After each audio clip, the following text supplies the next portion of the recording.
하나님 말씀 마태복음 5장 27절에서 30절까지 보도록 하겠습니다. 주로 29절과 30절 두 절을 중심으로 보겠는데 27절부터 같이 30절까지 같이 읽도록 하겠습니다. 시작. 또 간음하지 말라 하였다는 것을 너희가 들었으나 나는 너희에게 이르노니 음욕을 품고 여자를 보는 자마다 마음에 이미 간음하였느니라. 만일 내 오른눈이 너로 실족하게 하거든 빼어내버리라. 내 백체 중 하나가 없어지고 온몸이 지옥에 던져지지 않는 것이 유익하며 또한 만일 내 오른손이 너로 실족하게 하거든 찍어내버리라. 내 백체 중 하나가 없어지고 온몸이 지옥에 던져지지 않는 것이 유익하니라. 아멘.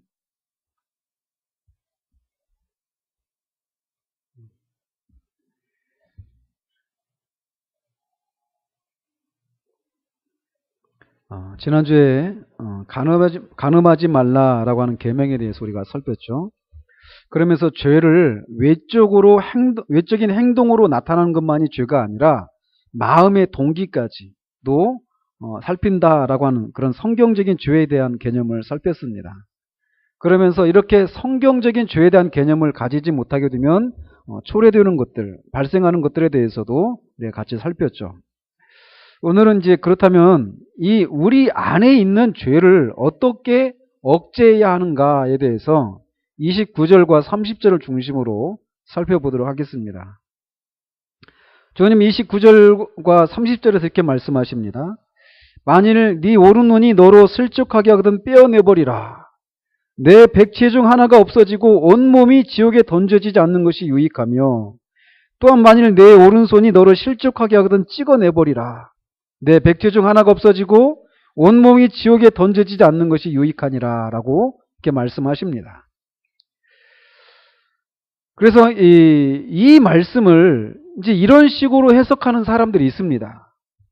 즉 주님이 마음으로 음욕을 품고 여자를 바라보는 것만으로도 이미 간음을 행한 것이다 라고 말씀하신 것은 결국 우리 마음이 깨끗해져야 한다라고 하는 것을 강조하고 있는 것이잖아요. 그죠?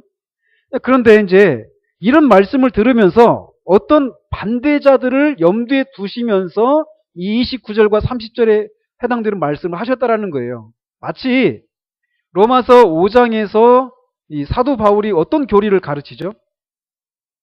로마서 5장에 보면은 오직 믿음으로 말미암아 의롭게 되어진다라고 하는 소위 이신칭의의 교리를 이제 전개해 나갑니다. 그러면서 그러자가 어떤 사람들이 이 가상의 논적자들, 바울의 이 논리를 반대하는 사람들을 이렇게 염두에 두면서 어떤 사람이 이렇게 생각한다라는 거예요. 그 바울의 그 이신칭의 교리를 듣고. 그러면은 은혜가 더한 곳에, 죄가 더한 곳에 은혜가 더하니까 우리가 은혜를 더하게 하기 위해서는 죄를 더 많이 지으면 되겠네. 이렇게 생각하는 사람이 있다라는 것이죠. 그러니까 그런 사람을 염두에 두면서 아니다 라고 하면서 우리가 죄에 대해서 죽었는데 어떻게 죄를 지을 수 있느냐 라고 하면서 6장 읽기 시작하잖아요. 그렇게 어떤 가상의 어떤 논적자들, 논리에 대한 대적자들을 염두에 두면서 바울이 그렇게 얘기했던 것처럼 우리 주님도 어떤 가상의 논적자들, 특별히 바리새인들을 염두에 두면서 29절과 30절을 이렇게 언급을 하셨을 것이다 이렇게 해석한다는 거예요.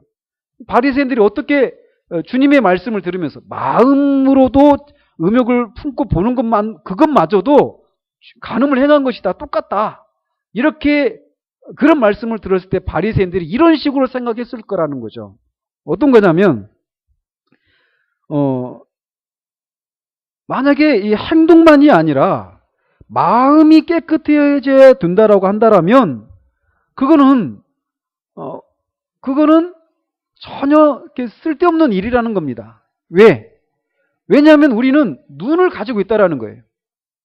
그러니까 눈을 가지고 있기 때문에 여자를 보게 될 것이고 그게 항상 눈을 가지고 있는 한 이성을 바라보게 될 수밖에 없잖아요. 그죠? 그러면서 그것은 항상 우리에게 시험거리가 된다라는 것이죠. 눈을 가지고 있는 한. 그러니까 눈을 빼버리지 않는 한 우리는 어때요? 간음이라고 하는 죄를 범하지 않을 수 없다라는 거예요. 그러니까 마음을 깨끗하게 하야 되는 것 인정하는데 우리가 눈을 가지고 있는 한은 어떻게 할 수 없지 않느냐. 이렇게 반박을 한다라는 것이죠. 근데 그런 사람들의 생각을 주님이 조롱하시면서 이런 말씀 하셨다라는 거예요. 아니, 눈만 그런 시험에 빠지게 하느냐? 너희들의 오른손은 어떠냐? 그러니까 더 나가면은 결국은 오른 눈을 빼도 왼눈이 남아있잖아요. 그 왼눈으로 죄를 지면 왼눈도 빼야 되고, 오른손으로 죄를 지면 또 왼손도 잘라내야 되고, 그런 식으로 우리의 신체가 다 잘라져 나가야만 죄를 짓지 않을 수 있겠다라고 생각하는데, 그거는 어리석은 것이다 라고 하시면서 이 가상의 이 대적자들을, 반박하는 사람들을 조롱하듯이 말씀하신 것이다 라고 어떤 사람들이 그렇게 해석을 한다라는 거예요. 그러나 이 해석이 전혀 틀렸다라고 말할 수는 없지만 주님이 의도하신 것을 충분히 나타나는 해석이라고는 할 수 없다라는 겁니다. 주님은 이런 표현을 통해서 죄가 얼마나 무서운지, 또 그 죄를 처리하고 제거해야 할 중요성을 가르치시고자 하신 것이었습니다. 특별히 이 당시 사람들은 오른쪽을 왼쪽보다도 중요하게 생각하는 것을 염두에 두시면서 너희 오른 눈과 오른손을 빼내고 잘라버리라 라고 말씀하고 계신 것입니다. 즉 이것은 우리가 지난주에도 말씀드린 것처럼 이건 눈과 손, 이거는 문자적으로 눈을 빼내고 손을 잘라내라 이런 의미가 아니라는 것을 지난주에도 말씀드렸잖아요. 이거는 그렇게 너희들이 소중하게 생각하는 오른 눈과 오른 손이라고 할지라도 그것들이 죄의 원인이 되고 있다라면 그것들을 제거하라, 이런 말씀이라는 거죠. 주님은 이 거룩하게 되는 것의 어떤 중요성과 죄의 결과로서 우리가 직면하는 어떤 무서운 위험을 강조하시기 위해서 이런 방법을 쓰고 계시다라는 거예요. 이렇게 우리가 가장 소중하게 생각하는 것이라도 그것이 우리로 하여금 죄를 짓게 하고 그 결과 지옥의 심판을 받게 한다면 그것마저도 제거하라고 말씀하고 계신 거예요. 가장 소중하게 생각하는 것을 잃어버리더라도 있는 채로 지옥에 가는 것보다는 낫다고 하시면서 죄가 그렇게 심각하고 위험하다라고 하는 것을 말씀하고 계시다라는 거죠. 그렇기 때문에 우리는 이 죄 문제를 가볍게 처리해서는 안 된다라는 거예요. 이 죄 문제가 우리의 어떤 이 지옥에 들어가는 문제와 연결되어 있는 그렇게 심각한 것이라는 것이죠. 그렇기 때문에 우리는 이 심각한 죄의 문제를 반드시 처리해야만 한다는 거예요. 그런데 어떤 방식으로 죄를 억제하거나 제거하는 그런 일을 할 수 있는가라는 겁니다.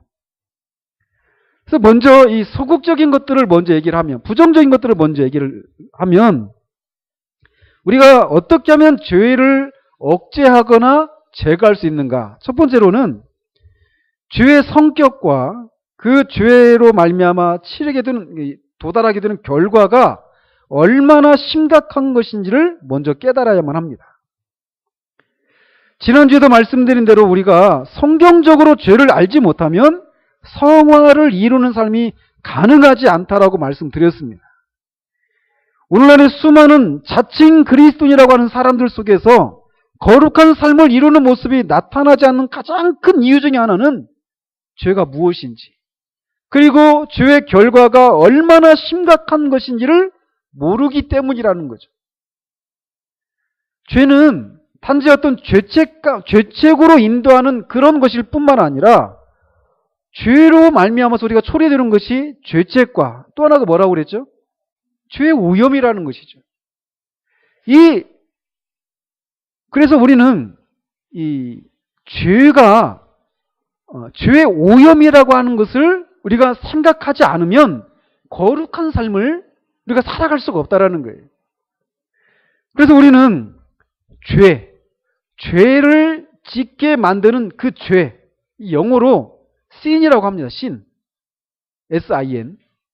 죄와 죄들, 어떤 죄된 행위들. 그래서 영어로는 sins라고 해요. sins. 그러니까 이 죄와 죄들, 이 두 가지를 구분할 필요가 있습니다. 그러니까 뭐가 중요하냐면 우리는 이 죄들을 제거하는 이런 것에 대해서는 생각을 하는데 그 죄들을 짓게 만드는 죄 그 자체 이것을 생각하지 못하기 때문에 몇 가지 어떤 죄된 항목들을 설정해 놓고 내가 그것을 하지 않으면 나는 아무런 문제가 없다. 이런 식으로 생각하는 경향도 있다는 것이죠. 그러나 우리는 죄들을 생각해야 될 뿐만 아니라 그 죄들을 짓게 만드는 죄 그 자체 이것을 염두에 둬야 된다는 거예요. 따라서 어떤 사람이 이 죄들을 짓게 만드는 이 죄는 죄들로 인도하는 한 세력이며 뿌리라는 거예요. 그래서 마치 샘물의 근원이 샘 그 자체가 독으로 오염이 되어 있으면 거기서부터 흘러나오는 물이 다 오염이 되어 있지 않겠어요?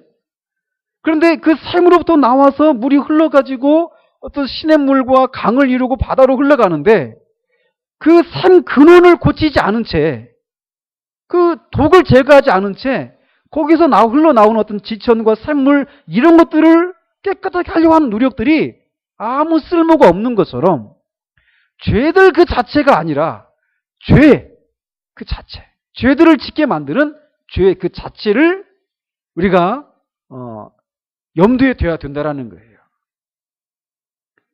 죄가 바로 이런 성격을 가지고 있다는 것을 알아야 된다는 거예요. 그러니까 우리가 거룩함을 이루어가는 과정과 뒤에서도 말씀드리겠지만 죄라고 하는 것이 죄의 성격이 바로 이런 것이다라는 것을 알아야 돼요. 그러니까 막 이렇게 구원받고 나서 우리가 첫 번째로 찾아오는 게 뭐냐면 죄에 대한 그런 개념들이 찾아오잖아요. 그죠?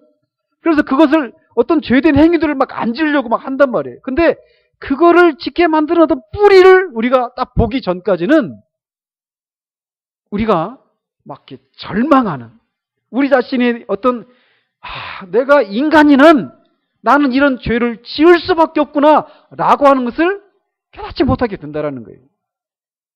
그렇기 때문에 우리가 첫 번째 이 죄를 억제하고 제거하는 작업들을 할 때 첫 번째 필요한 것은 죄가 이렇게 한 세력이고 한 뿌리라는 거예요. 죄된 행동을 하게 만드는 한 뿌리로 우리 가운데 자리하고 있는 한 세력이라고 하는 것을 알아야 한다는 거예요. 그렇기 때문에 말씀드렸던 것처럼 몇 가지 죄의 목록을 작성하고 그것들을 저지르지 않으면 아무런 문제가 없다는 식으로 생각해서는 안 된다는 거예요.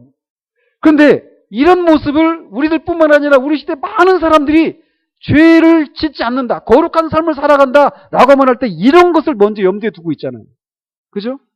죄된 목록들 몇 가지를 설정해놓고 그것을 지키는가 지키지 않는가 이런 정도로 죄를 생각하고 있다는 거예요. 그러나 그런 정도로 생각하고 있다면 잘못된 성화에 이르기 쉽다라는 거죠. 그렇기 때문에 이렇게 죄의 성격이 어떤 것인지를 먼저 우리가 알아야 된다는 것이죠. 이렇게 죄의 성격을 깨달아야 할 뿐만 아니라 죄의 결과가 얼마나 심각한 것인지도 우리는 깨달아야만 합니다.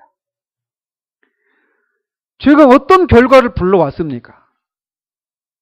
그것은 바로 여러 가지로 말씀드릴 수 있겠지만 죄 때문에 우리 주 예수 그리스도께서 하늘의 보좌를 버리시고 이 땅에 오셔야만 했고 죄인들과 섞여 살면서 조롱과 멸시를 받아야 했으며 겟세마네 동산에서 땀이 피가 되도록 고민하며 씨름해야만 했고 마침내는 십자가에서 죽을 수밖에 없게 만들었다는 거예요.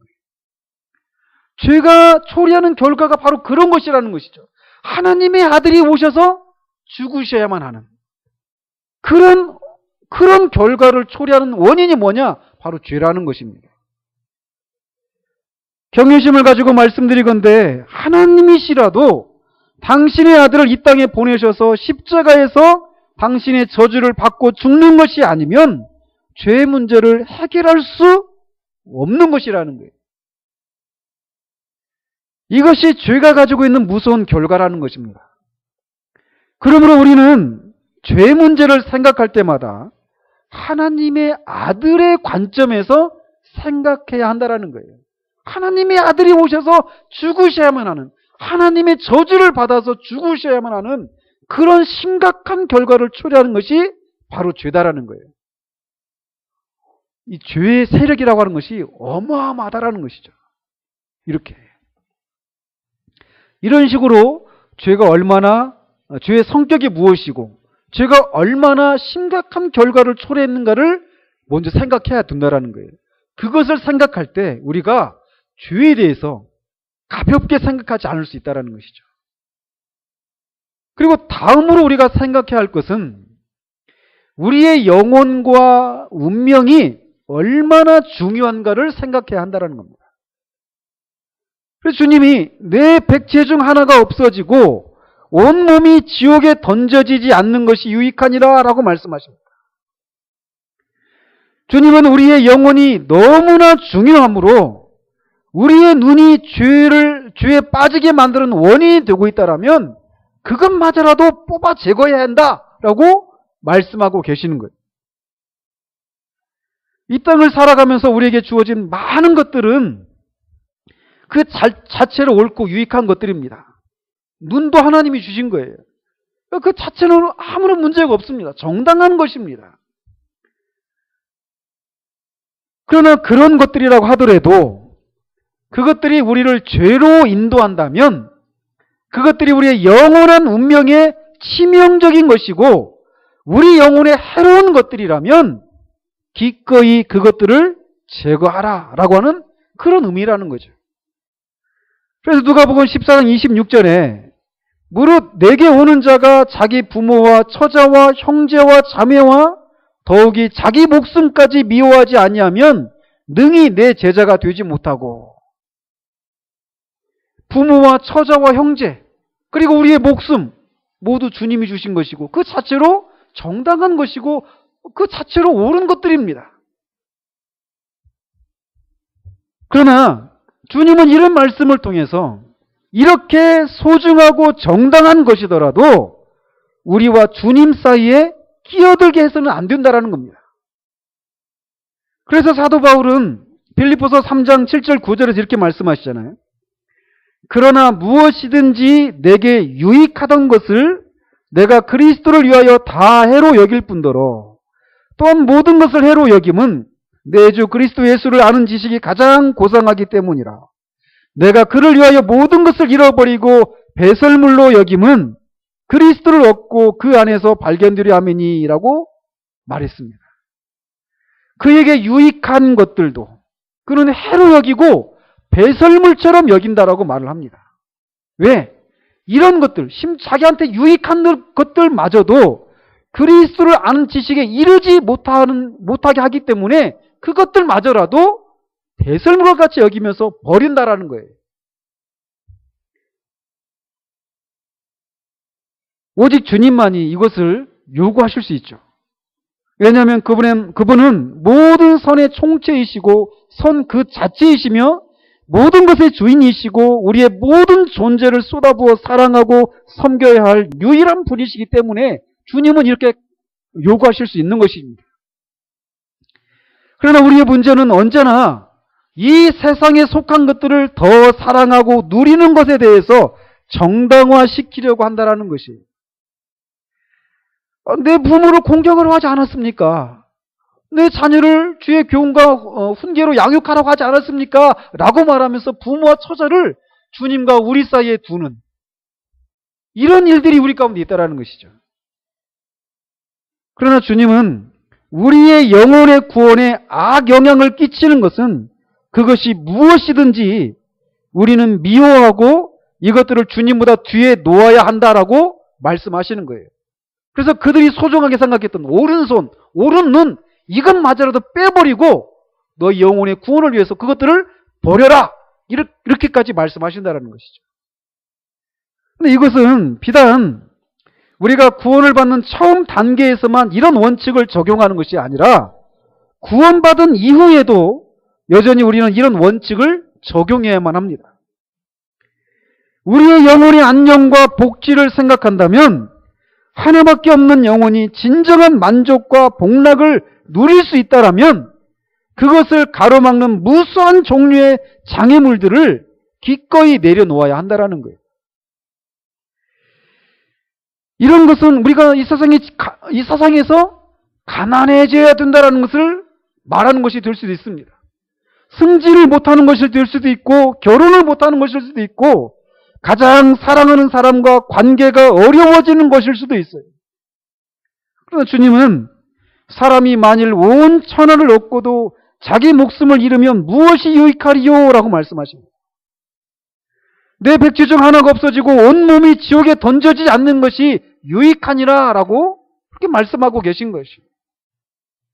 이런 측면에서 얼마나 우리는 우리의 영혼과 영혼의 운명을 가장 우선시하면서 살고 있는가를 돌아볼 필요가 있습니다.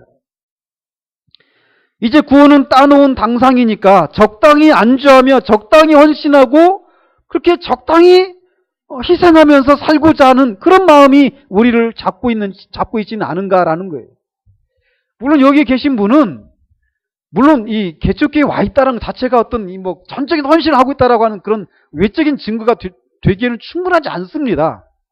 그러나 그럼에도 불구하고 어쨌건 적당히 안주하며 살려고 하지 않는다라고 저는 인정을 하고 있습니다. 안 그렇습니까? 그러나 우리가 살고 있는 이 시대에 너무나도 많은 사람들이 이 영원한 가치, 내 영혼이, 이 하나밖에 없는 영혼이 얼마나 이 땅에서 정말 그런 주님이 주시고자 하는 것들로 인해서 진정한 만족을 누리고 있는가? 아닌가? 이런 가치관에, 이런 가치 기준을 가지고 무엇인가를 선택하고 무엇인가를 잃어버리고 무엇인가를 포기하는 그런 삶을 살고 있는가를 돌아볼 필요가 있다는 것이죠. 주님과의 관계를 잃어버리지 않기 위해서 또 그로 인해서 우리 영혼이 진정한 만족을 누린다라면 아무리 소중한 것이라도 기꺼이 잃어도 좋다라고 하는 그런 생각으로 무엇인가를 결정하고 무엇인가를 잃어버릴 각오로 살고 있는가라는 거죠. 우리가 죄를 이기고 억제하는 두 번째 원리는 바로 이것이라는 거예요. 우리 영혼과 영원한 운명이 얼마나 본질적이고 소중한가를 생각하라는 것이죠. 제 개인적인 얘기를 이렇게 드려서 죄송한데 내 영혼은 구원을 받았는가? 이 문제로 막 근심을 할 때 어느 날 밤에 꿈을 꿨어요. 자다가. 저는 매일 꿈을 꾸는데 꿈속에 저희 시골집에 있는데 그 집 앞에 어떤 자매가 막 울면서 저 집 앞을 이렇게 지나가는 거예요. 근데 이제 저희 어머니한테 물어봤어요, 꿈에. 저 자매가 왜 이렇게 울고 가냐고. 그랬더니 저희 어머니가 이렇게 말씀하시는 거예요. 그 자매 어머니가 예수를 믿어도 너무 지나치게 믿는다라고 이렇게 말하면서 그 자매를 혼내고 집에서 쫓아냈다라는 거예요. 그래서 쫓겨나서 집에서 쫓겨나서 울면서 지나가고 있다라는 것이죠. 근데 그렇게 말씀하시는 저희 어머니 그 말씀의 그 풍기는 뉘앙스가 그렇게 해도 싸지. 그런 뉘앙스를 품고 말씀하시는 거예요. 너무 그 자매가, 이름 모르는 그 자매가, 꿈속에 있는 그 이름 모르는 자매가 예수를 믿어도 너무 지나치게 믿는다. 이런 뉘앙스를 품고 말씀하시는 거예요. 꿈속인데 또 장면이 바뀌었어요. 제가 무엇인가를 하고 있습니다. 꿈속에서. 뭔가를 하고 있는데 누군가 제 뒤에서 저를 물끄러미 바라보고 있는 겁니다. 맨 처음에는 그 시선이 의식이 안 됐는데 우리가 사람이 누가 이렇게 뒤에서 물끄러미 쳐다보면 나중에 의식이 되잖아요.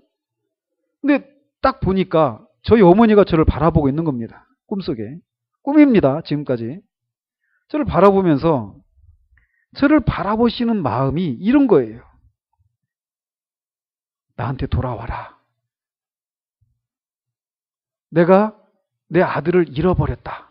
뺏겼다. 누구한테? 하나님께. 그러면서 그 아들을 하나님께 뺏긴 것을 슬퍼하면서 나한테 돌아와라. 이런 마음으로 저를 물끄러미 바라보고 있는 겁니다. 그 사이에서 그런 그 부모님의 마음, 어머니의 저의 마음을 읽는 거죠. 내가 여기서 돌아서서 저희 어머니한테 돌아가면 저는 하나님께 등을 돌리고 어머니께 가는 겁니다. 근데 등을 돌린 채로, 어머니께 등을 돌린 채로 앞으로 가면 저는 저희 어머니를 잃어버리는 거예요. 그 슬픔, 어머니를 잃어버릴지도 모른다. 아니, 잃어버릴 수밖에 없다. 내가 주님을 따르면. 이 슬픔이 막 꿈속에서 막 이렇게 밀려오면서 막 슬퍼하면서 울다가 깼습니다. 그러면서 막 깨서 일어나자마자 하나님 앞에 기도했던 게 이 구절이에요. 주님, 내 눈이 오른 눈이 빼지더라도, 아니, 왼눈이 빼지고 오른손이 잘려지고 왼손이 잘려지고 제 모든 사지가 다 잘려나가도 제가 천국만 갈 수 있다라면, 그리고 제가 부모님을 잃어버려도 제가 천국만 갈 수 있다라면 좋겠습니다 라고 하면서 막 울면서 기도했던 기억이 있습니다. 주님은 우리가 이 죄를 이기는 문제에 있어서도 그런 관점으로 생각하라는 겁니다.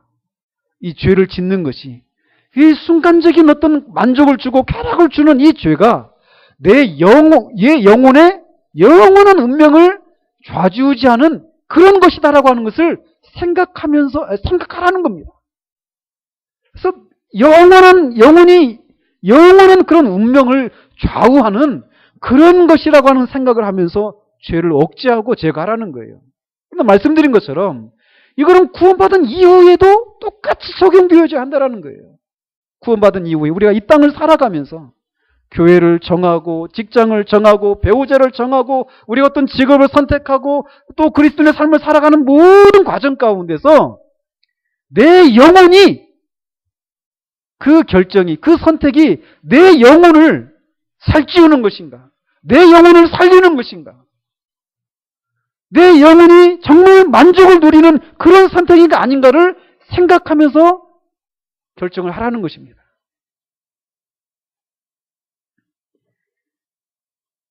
저를 포함해서 우리는 이런 측면에서 우리는 너무나도 안일한 자세로 살고 있지 않는가, 이런 생각들을 합니다.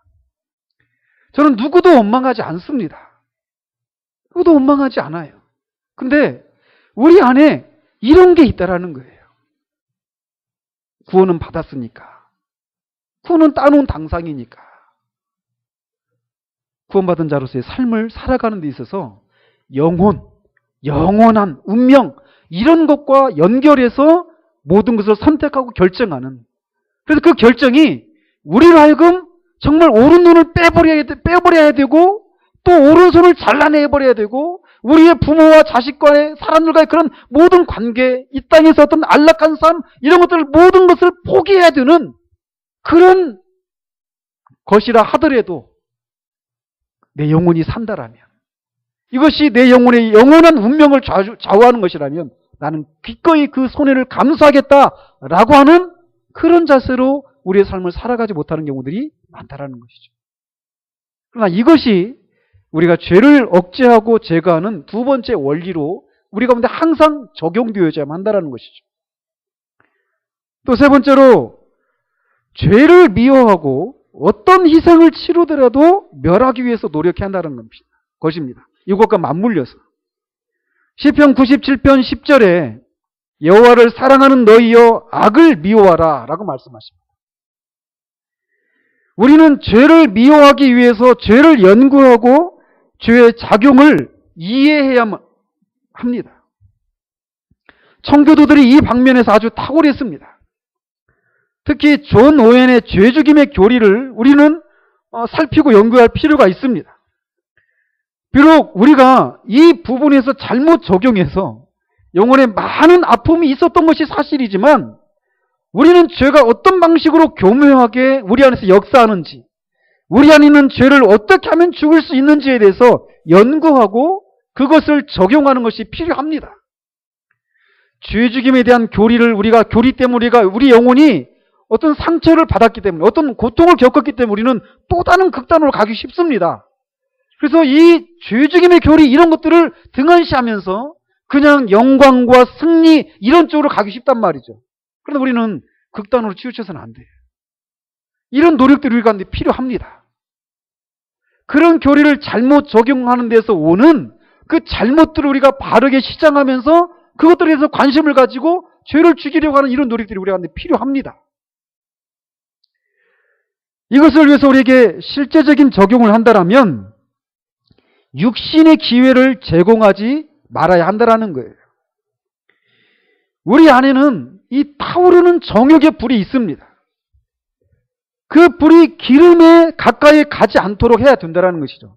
예를 들어서 읽는 것, 신문이든지 책이든지 읽는 것을 우리는 주의해야만 합니다. 보는 것도 마찬가지예요.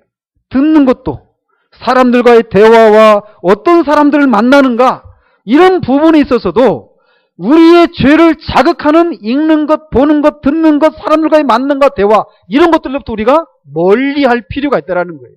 왜? 그런 것들이 우리 안에 있는 정욕의 불을 이렇게 더 활활 타오르게 하는 기름과 같은 것들이기 때문에 우리는 이런 것들로부터 멀리해야만 합니다. 나는 이런 것을 이길 수 있어 라고 하면서 우리 자신을 과신하게 되면 결국 망하게 된다는 것이죠. 그렇기 때문에 우리 자신을 우리는 신뢰해서는 안 돼요. 지혜로운 길은 이런 것들로부터 멀리하는 것입니다. 그래서 데살로니가전서 5장 22절에서 말씀하고 있는 것처럼 악은 어떤 모양이라도 버리라 라고 말씀하시는, 육체의 기회를 제공하지 않으려고 하는 이런 노력들이 우리 가운데 필요하다는 거예요. 자, 죄가 얼마나 심각하고 죄의 성격이 무엇인가, 또 영혼이라고 하는 것, 영원한 운명이 얼마나 중요하고 소중한 것인가, 이런 것을 생각해야 됩니다. 그리고 죄를 미워하고 죄를 제거하기 위해서 어떤 희생이라도 치르겠다. 그래서 그 죄가 어떻게 작용하는지, 역사하는지 이런 것들을 이해하고 알려고 하는 그런 노력들을 해야만 합니다. 그러나 지금까지는 이게 소극적인 그런 측면이었다면 지금부터는 적극적인 것이라고 할 수 있습니다. 그 무엇이냐? 우리를 부르신 그 부르심의 목적이 무엇인가를 생각해야 한다는 거예요. 그리고 아울러서 그리스도의 영광이 무엇인지를 묵상하는 것이 우리 가운데 요구된다는 것입니다. 우리를 부르신 것은 잘못된 것들을 하지 않는 것이 전부가 아닙니다. 그분이 우리를 부르신 것은 훨씬 더 높고 거룩한 것입니다. 그것은 우리의 마음이 청결해지는 것이에요. 행동으로 죄를 짓지 않는 것이 아니라 마음으로도 죄를 짓지 않는 것이어야만 한다는 것입니다. 아니, 마음이 시기와 질투와 증오와 악의와 음란한 생각을 품지 않는 정도가 아니라 우리의 마음이 사랑과 순결한 생각으로 가득 차는 것이 우리를 부르신 목적이라는 것입니다. 그런 사람이 되도록, 즉 아까도 우리가 찬송가를 불렀던 것처럼 주님의 마음을 본받는 것, 그분을 닮는 것, 그것이 우리의 부르심의 목적이라는 것입니다. 단지 악한 행동을 하지 않는 것이 아니라 모든 선한 일에 열심을 내는 친백성이 되는 것이 주님의 궁극적인 부르심의 목적이라는 거예요. 에베소서 5장 27절에 있는 것처럼 자기 앞에 영광스러운 교회로 세우사 티나 주름 잡힌 것이나 이런 것들이 없이 거룩하고 흠이 없게 하려 하심이라. 주님 우리를 부르신 것이 그런 것이라는 거예요. 그러므로 우리는 우리의 부르심의 목적이 무엇인지 묵상하는 것이 필요합니다. 그러면서 동시에 주님의 영광을 묵상해야만 해요. 주님을 닮는 것, 우리가 닮아야 할 주님이 어떤 분이신지, 그분은 얼마나 영광스러운 분이신지 그것을 묵상해야 한다는 것이죠. 존 오웬이 말하는 것처럼 이 땅에서는 그리스도의 인격에 나타난 영광의 신비를 믿음으로 바라보다가 주님이 계신 곳에 이르러서는 눈으로 직접 보게 될 그 그리스도의 영광을 끊임없이 묵상하는 것이 우리 가운데 필요하다라는 것입니다. 또 우리는 우리의 부르심이 얼마나 높고 고결한 것인지를 이렇게 묵상함으로 그것을 깨달으면 몇 가지 죄들을 행하지 않는 정도로 만족하지 못하게 됩니다. 왜냐하면 우리의 마음에 자리하고 있는 죄의 세력이 우리를 넘어지게 한다는 것을 알기 때문이라는 거죠. 이로 인해서 우리의 심령은 상하게 됩니다. 주님의 부르심의 목적은 저렇게 높은데 나는 아직도 너무나 천박하고 얄팍하기 짝이 없다라는 것을 깨닫고 우리의 심령이 상하게 된다라는 거예요. 이렇게 상한 심령은 기도를 위한 시작입니다. 우리의 마음이 상하게 될 때 거기에서부터 기도는 시작된다라는 것이죠. 그러므로 기도는 우리가 육신의 일을 도모하지 않고 죄를 억제하는 데 있어서 너무나도 필수적인 것이다라고 말할 수 있다는 거예요. 궁극적으로 우리는 지금까지 언급한 것을 인정한다면, 즉 죄가 얼마나 심각하고 그 뿌리가 얼마나 견고한가라는 것을 깨닫는다면, 또 우리의 영혼을 위해서 우리의 가장 소중한 것이라도 제거해야 하는 일이 얼마나 어려운지를 깨닫는다면, 육신의 일을 도모하지 않는 것이 얼마나 어려운지를 깨닫는다면 이런 모든 것을 우리 힘으로 할 수 없다는 것을 깨닫게 될 것입니다. 즉 성령의 도우심이 아니면 이런 것들이 가능하지 않다는 것을 깨닫게 된다는 거예요. 그렇기 때문에 사도 바울은 너희가 육신대로 살면 반드시 죽을 것이로되 영으로서 몸의 행실을 죽이면 살리니라고 말하고 있습니다. 모든 그리스도인은 성령을 선물로 받았습니다. 이 성령께서 신자 안에 계시면서 당신의 기쁘신 뜻을 행하시기 위해서 우리 안에서 거룩한 열망을 일으키십니다. 그리고 우리가 육신의 일을 죽이는 일을 수행하기 시작하면 성령은 우리에게 능력을 주십니다. 이것이 성경에서 우리에게 약속하고 있는 내용이에요. 우리의 행동이 먼저인지 성령의 능력이 무엇이 먼저인지 논쟁하느라 시간을 낭비할 필요가 없습니다. 이 말씀을 믿고 우리는 우리의 할 바를 하는 겁니다. 너희는 성령을 따라 행하라. 그리하면 육체의 욕심을 이루지 아니하리라. 성령을 따라 행하라는 것입니다. 주님이 우리를 부르신 것은 몇 가지 죄된 행동들을 하지 않는 정도가 아닙니다. 매일 성경을 읽고 전도하고 모든 예배에 빠지지 않고 날마다 기도하는 것조차도 우리를 부르신 궁극적인 목적이 아니라는 거예요. 이것은 목적이 아니라 수단입니다. 그 목적에 이르기 위한. 근데 우리가 이러면서 하고 있으면 마치 뭔가 다 된 것처럼 생각하는데 그게 아니라는 것이죠. 주님의 목적은 우리가 그 아들의 형상을 담는 것입니다. 그의 생각처럼 순결하고 거룩하며 그의 마음처럼 사랑과 자비와 긍휼이 가득 차며 그의 삶처럼 죄인과 약하고 소외된 자들을 섬기며 이 모든 것을 통해서 하나님의 영광을 드러내는 것, 그것이 우리의 부르심의 목적이라는 거예요. 이것을 묵상하고 상한 심령으로 기도하며 성령의 능력을 구하고 성령을 따라 행할 때 우리는 우리의 영혼을 끔찍한 운명으로 이끄는 하나님의 아들까지도 십자가에 죽게 만든 죄를 이기고 육신의 일을 도모하지 않을 수 있게 된다는 것입니다. 이 일에 더욱 정진하시는 저 여러분이 되시기를 우리 주님의 이름으로 축원드립니다.